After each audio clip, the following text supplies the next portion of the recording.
Assalamualaikum warahmatullahi wabarakatuh. Waalaikumsalam warahmatullahi wabarakatuh. Waalaikumsalam warahmatullahi wabarakatuh. Ini saya tukar materi dengan Dr. Yekti. Jadi elektrolit saya menjelaskan kemarin mungkin sudah usulan lama tapi lupa di jadwal belum saya rubah ya. Nanti yang fungsi atau kelainan ginjal sama Dr. Yekti yang jelaskan.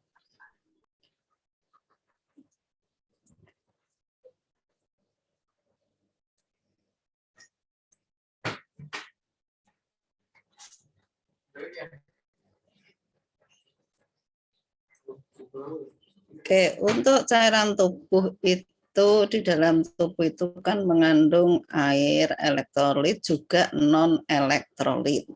Ya, elektrolit itu merupakan zat yang terdisosiasi dalam cairan juga membawa muatan listrik. Ya, dibedakan menjadi dua, kation juga anion. Ya, tadi yang positif sama yang negatif. Jumlah kation maupun anion di dalam larutan itu umumnya sama ya, dalam mili ekuivalennya. Ya.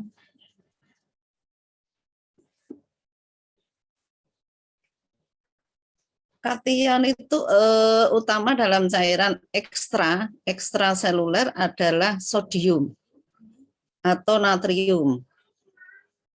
Nah, dalam intra, kalau ekstra itu sodium, kalau intra adalah potasium atau kalium. Ya. Anion utama dalam cairan ekstra adalah klorida ya, dan bikarbonat. Kalau dalam intra yaitu fosfat. Ya. Ada metode pemeriksaan baik natrium maupun kalium, metodenya bisa flame photometry, automatic absorption spektrofotometer, metode fotometer enzimatik, juga ion selektif elektro. Ya, kalau di pemeriksaannya nanti sesuai dengan reagen yang datang biasanya atau yang kita pesan ya, jadi kita mengikuti aja. Untuk sampel pemeriksaan baik natrium, kalium, klorida ini bisa whole blood. Whole blood itu berarti darah dengan antikoagulan, tidak dipisahkan. Kemudian plasma, serum, yang mengandung fibrinogen itu plasma atau serum? Yang masih ada fibrinnya. Masih ingat plasma atau serum? Plasma ya, jadi diingat-ingat plasma itu masih ada fibrinogennya, kalau serum itu enggak ada ya. Kemudian urin bisa juga sebagai sampel pemeriksaan, kita melihat kalsium spinal, juga feses ya, yang paling sering di kimia darah itu menggunakan plasma atau serum. Whole blood saja jarang ya, tapi bisa kalau memang dibutuhkan, nanti ada ring normalnya sendiri-sendiri.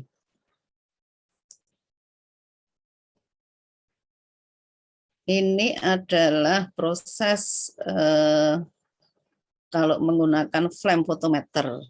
Ya, jadi dari sampel kemudian dihisap ya, masuk ke monokromator ya, kemudian detektor dan ke galvano. Prinsip yang flame photometer itu larutan sampel itu dihisap oleh aspirator ya. Ini adalah merupakan kapiler kemudian menuju ke chamber. Ya, bersama-sama dengan gas yang bertekanan tinggi, kemudian larutan tadi disemprotkan dalam bentuk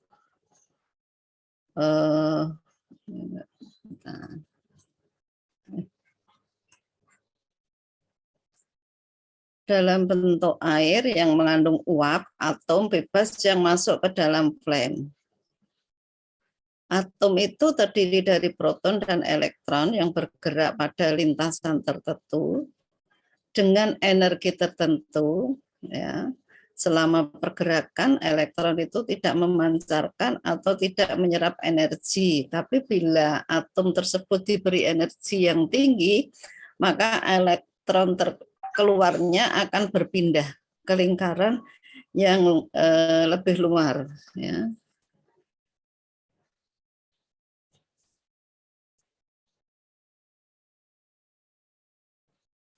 Pada keadaan tereksitasi, atom akan menjadi stabil, berusaha kembali ke keadaan ground state, ya, dengan mengeluarkan sinar spesifik panjang gelombang tertentu, ya, energi akan dipancarkan. Kemudian sinar polikromatik masuk ke dalam celah melalui monokromator, ya, yang disaring menjadi sinar monokromatis. Ya, di sini berfungsi membedakan sinar yang diemisikan. Untuk sinar monokromatis akan ditangkap di fotodetektor, diubah menjadi sinyal listrik. Ya, besarnya akan diukur dengan galvanometer. Ya.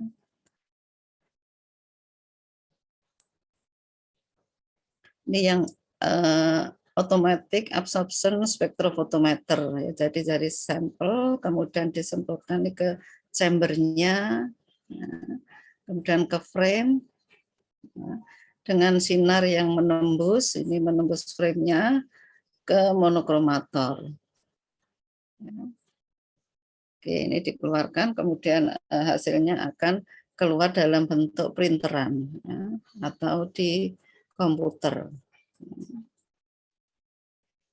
Untuk yang prinsip otomatis, ya, larutan dihisap aspirator, kemudian bentuknya kapiler, dan dengan daya kapilaritasnya larutan tadi menuju ke chamber bersama dengan gas yang bertekanan tinggi. Kemudian larutan tersebut atomisernya disemprotkan dalam bentuk butiran, ya, butiran air yang mengandung uap atom yang bebas menuju ke flame. Kemudian sumber sinar berupa tabung itu akan menghasilkan sinar monokromatis dengan panjang gelombang tertentu. Sinar monokromatis itu akan melewati frame. Ya. Ini yang enzimatik. Ya, tadi ada beberapa bentuk. Dasar pemeriksaan yang natrium mengaktifkan enzim B-galaktosida oleh hidrolisis. Ya, O-nitrophenil, bD-galaktopironesid, ya. Nilai yang dihasilkan dari O-nitrophenol itu diukur, ini panjang gelombangnya 420 nanometer. Kalau panjang gelombang 420 itu kira-kira warnanya apa?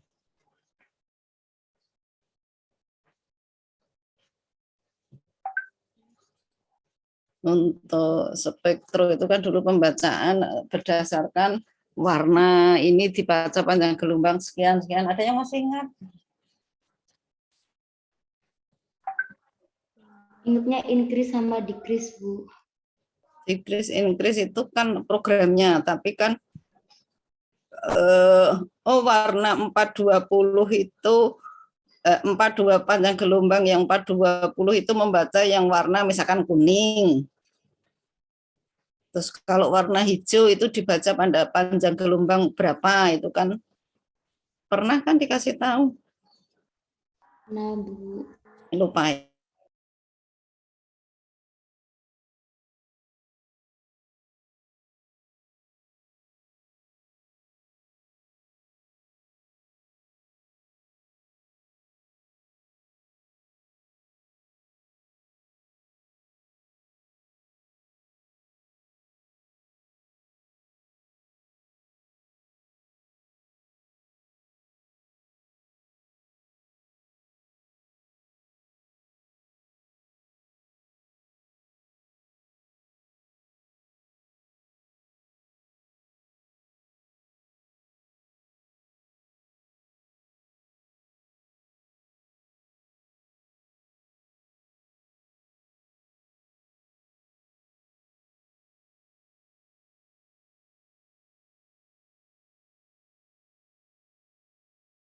Ini tuh aku apa ibunya ya?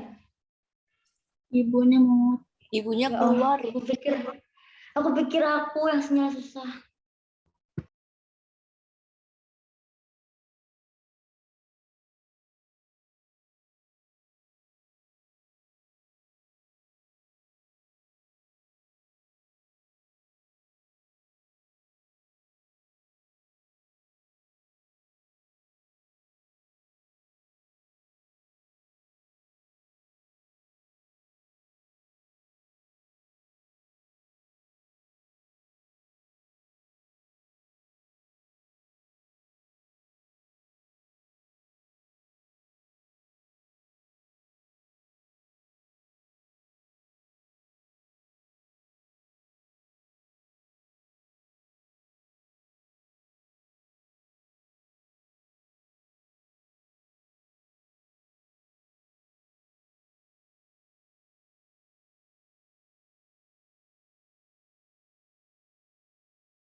Oke, mohon maaf tadi tiba-tiba listrik mati. Ya, jadi terlempar. Terlihat PPT-nya? Sudah terlihat Ibu. Terlihat, Ibu. Terlihat Bu.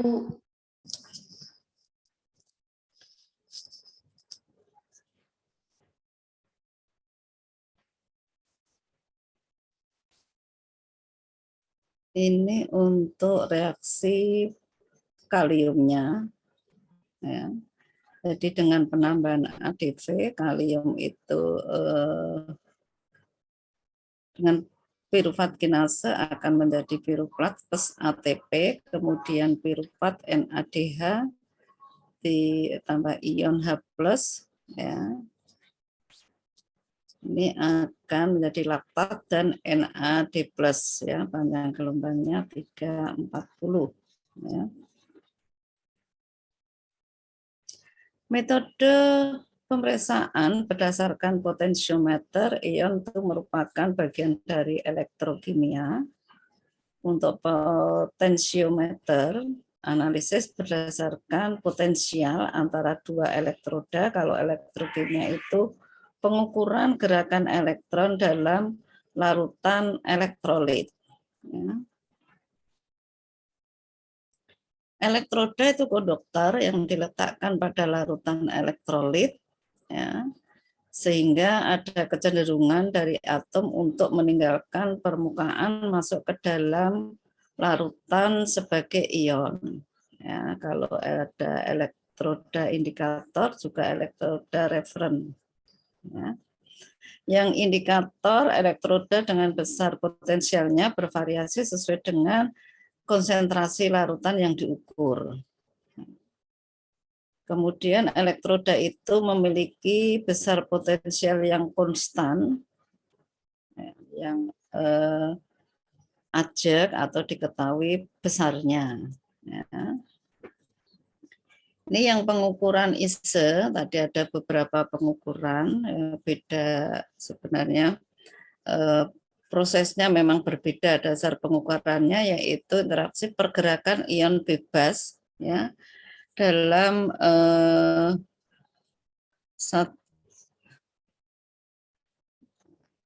kita tutup ya.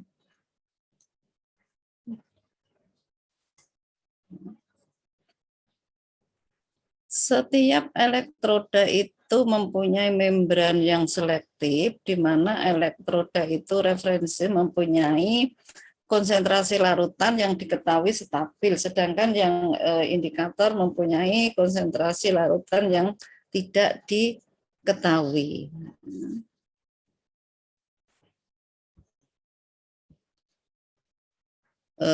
Ini model alatnya di sini adalah untuk tabung, memasukkan tabung-tabungnya, cupnya ini dimasukkan di lubang-lubangnya ya, sampelnya akan kemudian dimasukkan larutan. Ini memang untuk alat besar seperti yang di rumah sakit, modelnya seperti ini bisa untuk membaca jumlah sampel yang banyak. Ini adalah larutannya atau solusinya, yaitu larutannya kemudian dicampurkan ke dalam wadah yang di sini, kemudian dengan perbandingan 1:10 ya. Kemudian ini untuk pembacaannya. Oke. Ya. Ini adalah diproses memang di saat untuk penghisapan. Oke. Di sini prosesnya, jadi sampelnya itu masuk, ya kemudian ada electrical, kemudian ada ini tombol-tombol kontak, di sini ada elektrodanya, ya. Untuk ion natrium, kalium, dan klorida, ya, kemudian sebagian dipancarkan ini ke dalam, dengan sinar dipancarkan ke dalam langsung printernya. Ya. Ini adalah pompanya, proses pembuangannya. Ya. Untuk metodenya ada titrasi, kolorimetri, metode fotometer. Ya.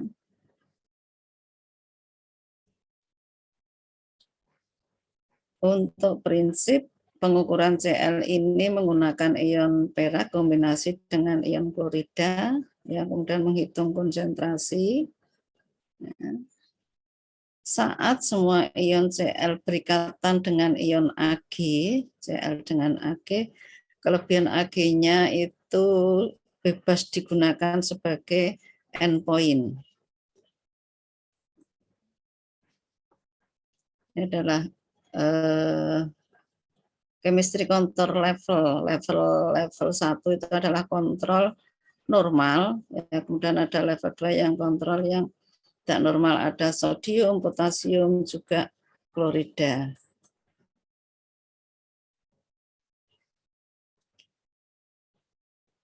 Kemudian ada beberapa cara untuk rekonstruksi serum, ya, karena serumnya dibekukan atau serumnya kering, yaitu yang kering harus dicairkan dulu, ditambahkan dengan aquades atau aquabides.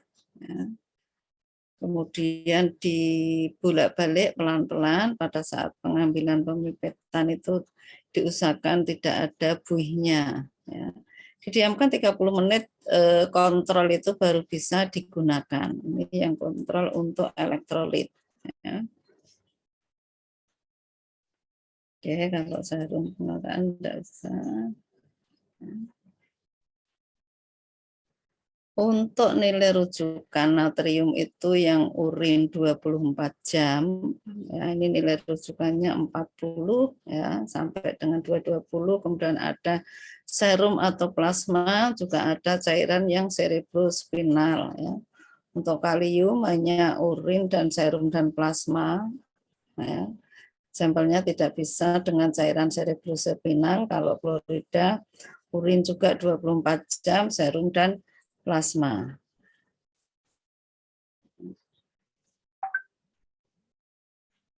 Tidak usah karena hubungan Lamberber, kemudian sebentar.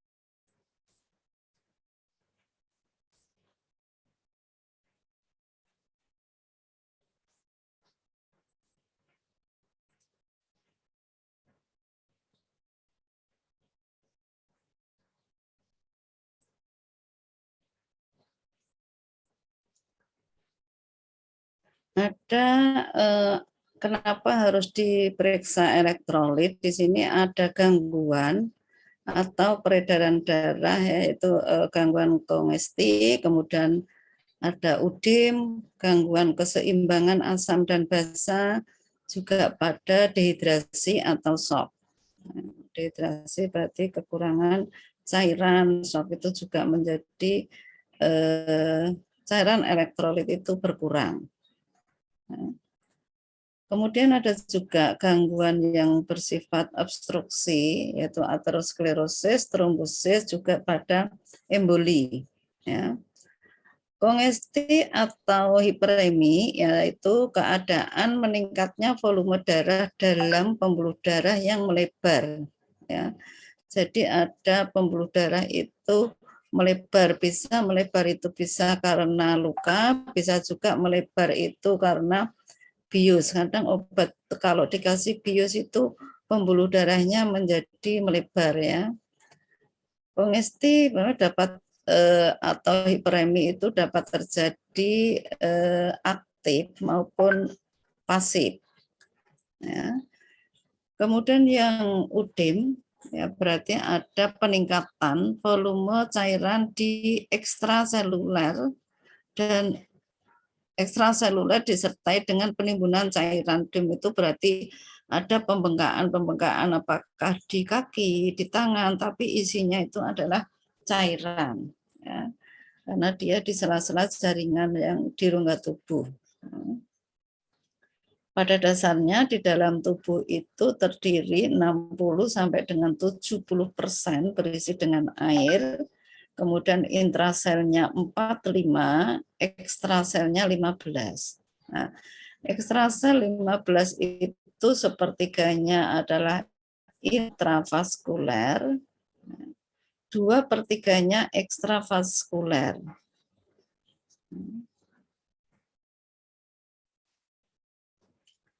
Untuk gangguan keseimbangan asam basa di dalam tubuh itu bisa bereaksi dengan air membentuk asam karbonat, di samping itu juga berasal dari proses metabolisme. Asam itu ada yang mudah terurai di dalam tubuh dan ada yang tidak dapat terurai. Ya, kalau asam laktat itu nggak bisa terurai, tapi kalau H2CO3 itu mudah terurai. Untuk keseimbangan asam dan basa di dalam tubuh itu perlu dijaga. Karena kalau ada perubahan ion hidrogen ataupun pH sedikit saja dari nilai normal dapat menyebabkan gangguan keseimbangan di dalam tubuh. Ya. Tidak, itu juga menyebabkan kematian.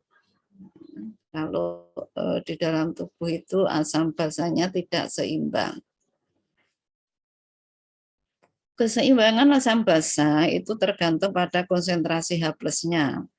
Ya, normal di pH darah arteri itu ada 7,4. Ya. Untuk keseimbangan asam basa ini memang dilihat menggunakannya darah arteri. Ya, kita periksanya menggunakan alat blood gas darah. Ya, jadi dilihat menggunakan untuk pH, kemudian saturasi oksigen itu melihatnya khusus dengan pemeriksaan BGA.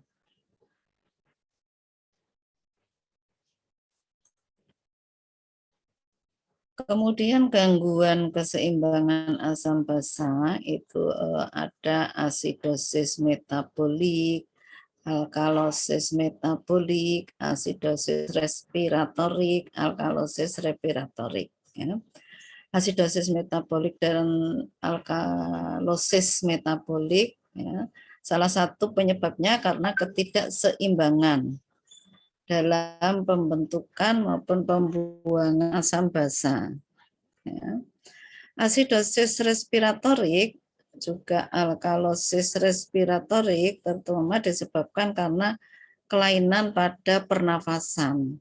Ya, biasanya kalau pernafasannya sesak, itu berarti dia asidosis, ini berarti asam, keadaannya respiratorik atau alkalosis respiratorik. Ya.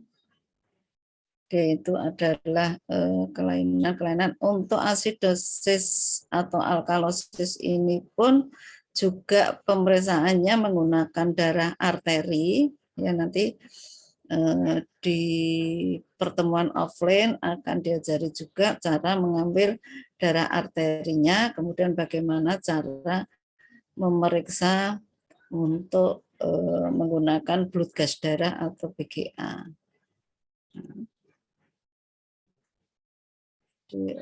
Untuk melihat keseimbangan asam basanya, kemudian aspirasi oksigennya. Oke, ada yang mau ditanyakan?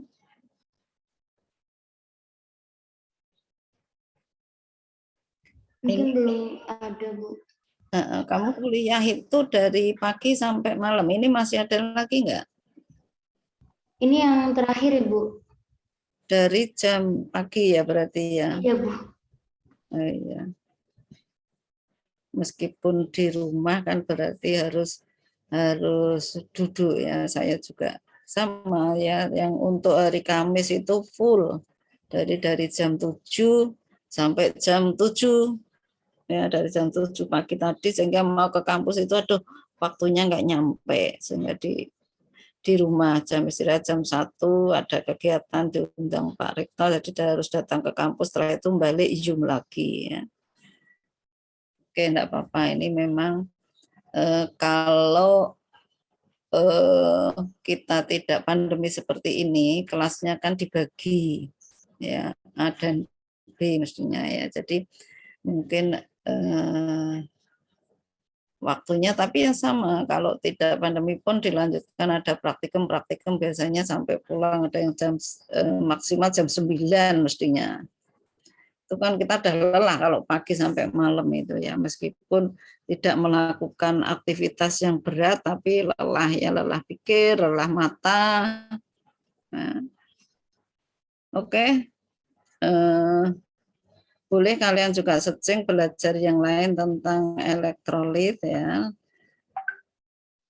Kemudian ini jadwal saya, kalau tidak salah pertemuan yang terakhir, maksudnya pertemuan kimia klinik yang terakhir, selanjutnya nanti Dokter Yakti, benar? Betul, Ibu. Oke, nanti Dokter Yakti tadi juga sudah, Dokter Yakti malah tahunya hari ini kok belum ada mahasiswa yang menghubungi, ini masih jadwal saya Dok, besok yang minggu besok mulai Dokter Yakti, tapi harus diingatkan ya. Terkadang kita lupa ya, apalagi Dokter Yakti kalau tidak, saya seperti tadi itu saya melihat jadwal itu besok. Tetapi kok hari Kamis, kalau hari Kamis berarti ya hari ini ya, berarti saya salah menuliskan tanggal. Jadi ingatnya jadwal itu sudah berakhir tadi ya, jam 5 itu berakhir, ternyata masih ada. Ya, enggak apa-apa ya. Mudah-mudahan semua sehat. Ya, apapun kalau Zoom kan bisa sambil tiduran ya. Sampai juga. Oke, ada yang mau ditanyakan?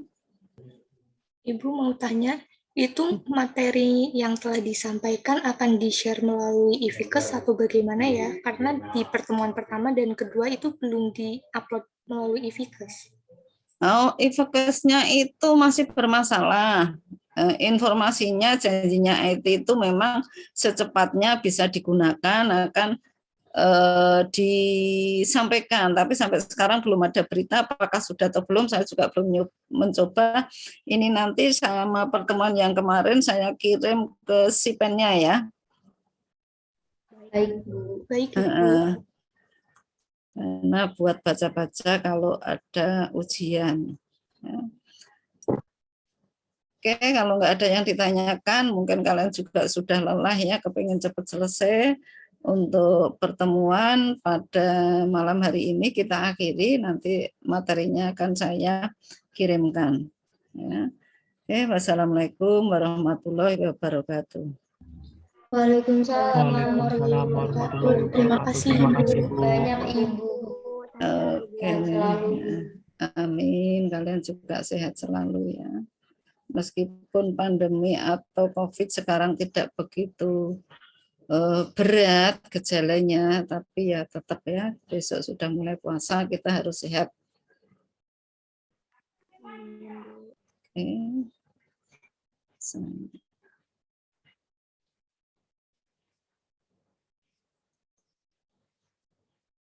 Salif ya. Baik, Ibu. Terima kasih.